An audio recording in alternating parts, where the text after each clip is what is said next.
Big boss season 7 title വിന്നറായ അനിമോൾ സമ്മാനത്തുകയേക്കാൾ കൂടുതൽ പ്രതിഫലം വാങ്ങുന്ന മത്സരാർത്ഥി എന്ന ഒരു പേരാണ് ഇപ്പോൾ കരസ്ഥമാക്കിയിരിക്കുന്നത്.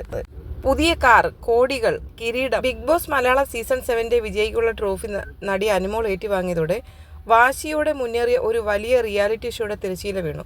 PR വിവാദങ്ങളും ശക്തമായ മത്സരവും നിറഞ്ഞ സീസണിൽ അതിൻ്റെ അലയൊലികൾക്കിടയിൽ നിന്നാണ് അനിമോൾ വിജയകിരീടം ചൂടിയത്.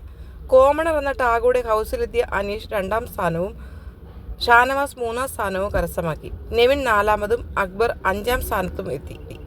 ഈ സീസണിൽ ഏറ്റവും കൂടുതൽ പ്രതിഫലം കൈപ്പറ്റിയ മത്സരാർത്ഥികളിൽ ഒരാൾ അനിമോളാണ്. പ്രതിദിനം 65,000 രൂപ എന്ന കണക്കിൽ 100 ദിവസം വീട്ടിൽ പൂർത്തിയാക്കിയപ്പോൾ അനിമോൾക്ക് പ്രതിഫലമായി മാത്രം ലഭിക്കുന്നത് ഏകദേശം 65 ലക്ഷം രൂപയാണ്. സമ്മാനത്തുകയേക്കാൾ കൂടുതൽ പ്രതിഫലം വാങ്ങുന്ന മത്സരാർത്ഥി എന്ന കൗതുകം കൂടിയുണ്ട് അനിമോളുടെ കാര്യത്തിൽ. ഈ പ്രതിഫലം നികുതി ഇളവുകൾക്ക് വിധേയമായിരിക്കും. ക്യാഷ് പ്രൈസായിട്ട് കിട്ടിയിരിക്കുന്നത് 42,55,000 സംതിങ് രൂപയാണ്. വിജയ്ക്കുള്ള ബിഗ് ബാങ് വീക്ക് ടാസ്കുകളിലൂടെ മത്സരാർത്ഥികൾ നേടിയ തുക കുറച്ചതിന് ശേഷം ബാക്കിയുള്ള 42,55,000 സംതിങ് രൂപയാണ് അനിമോൾക്ക് ക്യാഷ് പ്രൈസായി ലഭിച്ചത്. ഈ സമ്മാനത്തുകയ്ക്ക് നിലവിലെ നിയമങ്ങൾക്കനുസരിച്ച് ഏകദേശം 30% നികുതി നൽകേണ്ടി വരും. നികുതി കിഴിച്ചുള്ള തുകയായിരിക്കും അനിമോൾക്ക് കൈമാറുക. ശമ്പളത്തിനും ക്യാഷ് പ്രൈസിനും പുറമെ വിജയ്ക്ക് ഒരു സർപ്രൈസ് സമ്മാനവും കാത്തിരിക്കുന്നുണ്ടായിരുന്നു. അതും മാരുതി വിക്ടോറിയസ് കാറാണ്.